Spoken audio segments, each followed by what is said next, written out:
This story is about the knock at room 17.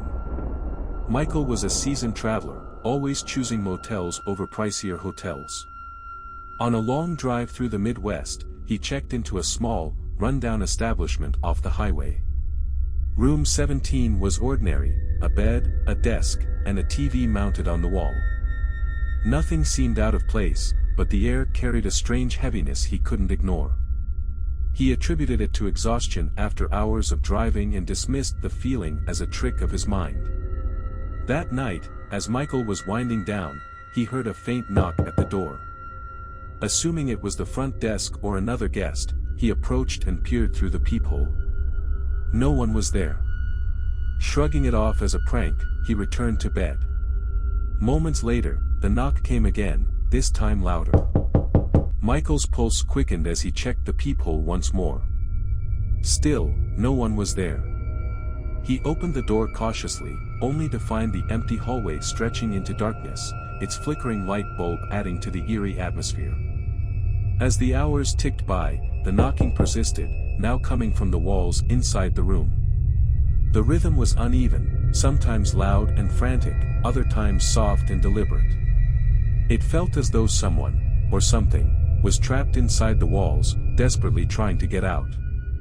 Michael tried to convince himself it was the plumbing or some old structural issue. But the sounds grew closer, almost as if they were moving toward him. Sleep-deprived and terrified, Michael packed his bags and fled the motel at dawn. Later, he discovered the motel had a grim past. Room 17 was where a man had mysteriously vanished years ago, leaving behind nothing but a chilling legend and a permanent mark on the motel's reputation. Michael tried to shake off the experience, but the unsettling memory stayed with him. The knocks, the sounds, and the oppressive atmosphere weren't something he could easily forget. It felt like he had stepped into one of those true horror stories people talk about late at night, the kind that makes you question the reality of what you just experienced. Back at home, he researched the motel and found disturbing details. Guests who had stayed in room 17 often reported strange occurrences, knocks, whispers, and cold drafts that couldn't be explained. Some described seeing shadowy figures in the corners of the room or waking up to find their belongings moved. One woman's account sent shivers down Michael's spine. She had woken up in the middle of the night to find a figure standing at the foot of her bed, watching her. When she turned on the light, the figure was gone, but faint scratches appeared on the wall where it had stood.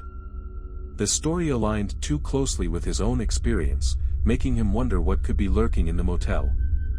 It wasn't just a place to sleep, it seemed to carry haunted stories filled with dark secrets and eerie experiences.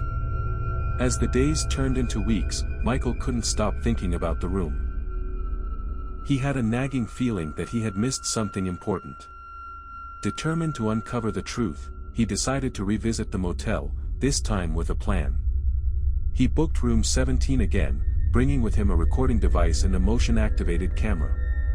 His goal was to capture evidence of the strange occurrences that had terrified him before. This time, the air in the room felt heavier than ever, almost suffocating.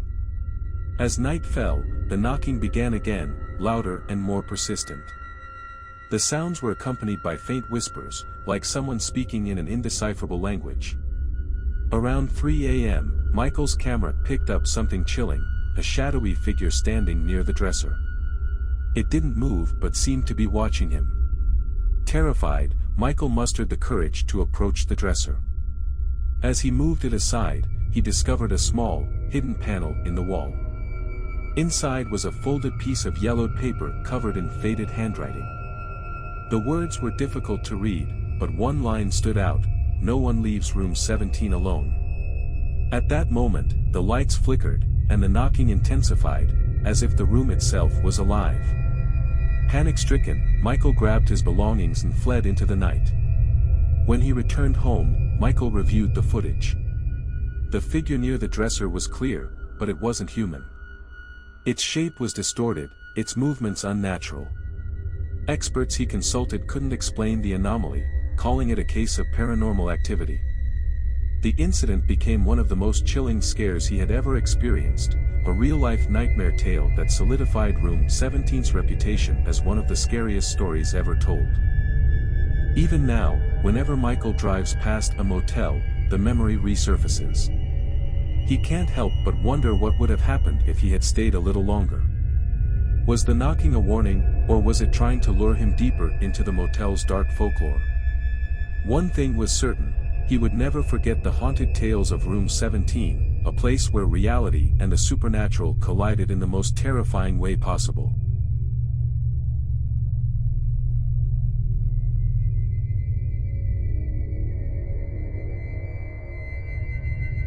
This story is about The Whispering Closet.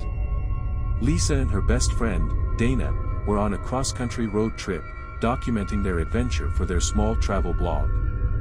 One night, they found themselves too tired to drive further and decided to check into a roadside motel. Their room had a cozy vibe, with warm lighting and a floral bedspread, but the large wooden closet in the corner seemed oddly out of place. Its presence felt unnatural, as though it didn't belong in an otherwise inviting room. As they settled in, Lisa noticed faint whispers coming from the direction of the closet. Dana dismissed it, suggesting it was probably just thin walls and noisy neighbors. But as the night progressed, the whispers grew louder, more distinct, and undeniably came from inside the closet. It was no longer something they could ignore.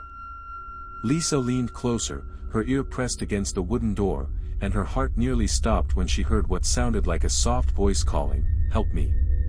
Curiosity overtook fear, and Lisa opened the closet. Inside, she found nothing but an old mirror leaning against the back wall. The mirror was tarnished and dusty, as if it had been untouched for decades. Hoping to find an explanation, they moved the mirror aside, revealing an air vent that seemed to connect to another room. However, the whispers didn't stop. It now sounded as though someone, or something, was pleading for help, their voice trembling with fear and anguish. Lisa's stomach churned, but she couldn't bring herself to look into the mirror again. Frightened, the girls decided to sleep in shifts. Dana was the first to fall asleep while Lisa kept watch, her eyes glued to the closet. The room felt colder as the hours passed, and an overwhelming sense of dread filled the air. Just as Lisa began to relax, the closet door creaked open on its own, its hinges groaning in protest. In the faint glow of the moonlight streaming through the window, Lisa saw the shadow of a figure reflected in the mirror. The shadow was tall and gaunt, its head tilted unnaturally to the side, as if it were observing her.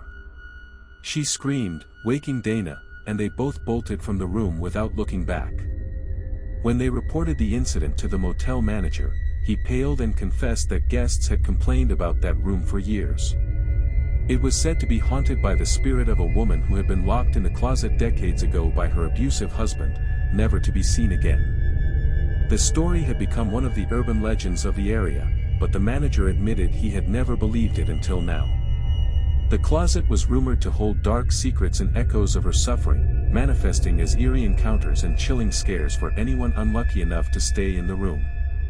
After leaving the motel, Lisa and Dana couldn't shake the feeling that something had followed them. Dana mentioned that she felt as if someone was watching her every time she glanced in the rearview mirror. That night, while reviewing the photos and videos they had taken for their blog, they noticed something horrifying. In a video Lisa had recorded of the room earlier in the evening, there was a faint, distorted reflection in the mirror, one that didn't match either of them. It was the same gaunt figure Lisa had seen in the closet, its eyes dark and hollow. The experience stayed with them, becoming one of the true scary horror stories they would never forget. The closet was more than just a piece of furniture, it was a portal to a nightmare tale steeped in haunted tales and paranormal activity.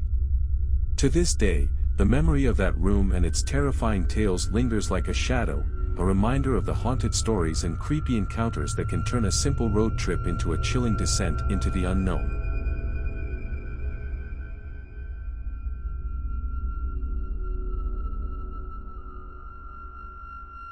This story is about Room 101's dark folklore. Mark, a journalist, was researching urban legends for a series of articles on eerie encounters and paranormal activities. His investigation led him to a remote motel with a reputation for unexplained phenomena in room 101. Locals whispered of its dark folklore, claiming the room held a malevolent presence tied to its haunted tales. Eager to uncover the truth, Mark booked the room for a night, armed with his camera, recorder, and a determination to document any evidence of true horror stories. The room was unremarkable except for a peculiar draft that seemed to come from nowhere. It was as if the air carried a weight of dark secrets. Mark set up his equipment, determined to capture proof of the paranormal. Around midnight, his camera picked up faint sounds, footsteps pacing back and forth and low whispers that sounded like a chant. The noises seemed to echo through the walls, sending a chill down his spine. Despite his growing unease, Mark stayed, convinced it was all part of the motel's urban legends and creepy stories. The final straw came when his audio recorder, left running overnight, played back a voice growling a single, menacing word, "Leave." The tone was guttural, filled with malice, and it reverberated in his mind long after the playback ended. Shaken to his core, Mark hurriedly packed his belongings and fled the motel, abandoning his investigation. He vowed never to return, convinced that room 101 was more than just the setting for scary animations or ghost stories. It was a place where the lines between reality and nightmare blurred. Even now, Mark can't shake the feeling of being watched when he's alone. He often wakes from nightmare tales, reliving that night in room 101. His experience is a grim reminder that some places aren't just haunted by true scary horror stories but by something far more sinister. Room 101 stands as a chilling testament to the dangers of digging into haunted stories, proving that even the bravest among us can fall prey to the shadows of urban fright.